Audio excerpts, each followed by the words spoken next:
कहां से आ रहा है चक्रवात स्न्यार। देश के इन राज्यों में तूफान और भारी बारिश का अलर्ट जारी कर दिया गया है।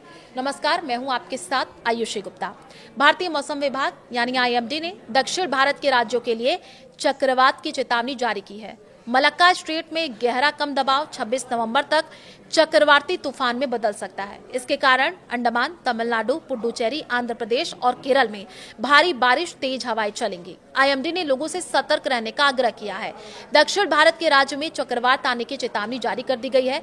आईएमडी के मुताबिक अभी दो मौसम सिस्टम जो है वो चल रहे हैं।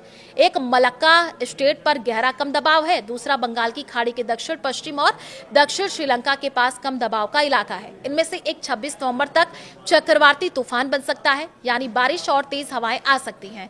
आईएमडी ने लोगों से सावधान रहने को कहा है। आईएमडी ने बुधवार सुबह एक्स पर एक पोस्ट में कहा है कि मलक्का स्ट्रेट पर एक डीप डिप्रेशन का 26 नवंबर को साइक्लोनिक तूफान में बदलने की उम्मीद है। मलक्का स्ट्रेट उत्तर पूर्वी हिंद महासागर के अंडमान सागर और पश्चिमी प्रशांत महासागर के साउथ चाइना सागर को जोड़ता है। यहाँ किसी भी गतिविधि का असर भारत के कई राज्यों पर पड़ेगा। दोनों मौसम सिस्टम की वजह से अंडमान और निकोबार द्वीप समूह, तमिलनाडु के कुछ हिस्से, पुडुचेरी, आंध्र प्रदेश, केरल में बारिश की चेतावनी जारी की गई है। तो साइक्लोन सेन्यार का खतरा बढ़ा है।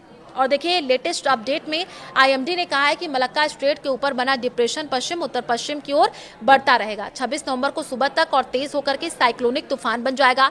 बुधवार को पूरे दिन 60 से 100 किलोमीटर प्रति घंटा की रफ्तार से तेज हवाएं चलने की उम्मीद है, क्योंकि ये साइक्लोनिक तूफान में बदल जाएगा। आईएमडी ने 26 नवंबर को अपने नेशनल बुलेटिन में यह भी कहा था कि 26 नवंबर और 27 नवंबर को निकोबार आइलैंड्स में ज्यादातर जगहों पर हल्की से मध्यम बारिश और कुछ जगहों पर भारी से बहुत ज्यादा बारिश होने की उम्मीद है। 28 नवंबर से 29 नवंबर तक बारिश धीरे धीरे कम हो जाएगी। तमिलनाडु में तेज बारिश का अलर्ट है और इस बीच बंगाल की खाड़ी के दक्षिण पश्चिम और श्रीलंका के दक्षिण के सटे इलाकों में एक लो प्रेशर एरिया भी बन रहा है, जो और तेज होकर के डिप्रेशन में बदल सकता है। आईएमडी के मुताबिक इस वेदर सिस्टम से तमिलनाडु, आंध्र प्रदेश, केरल के कुछ हिस्सों में बारिश होने की उम्मीद है। सोमवार को तमिलनाडु के कई जिलों में भारी बारिश हुई है। तटीय जो है तुतिकोरिन जिले के कई रिहायशी इलाके पानी में डूब गए हैं। तमिलनाडु के कुछ हिस्सों में आम जिंदगी अस्त व्यस्त होने की वजह से मंगलवार को सुरक्षा पक्की करने के लिए स्कूल और कॉलेज बंद कर दिए गए।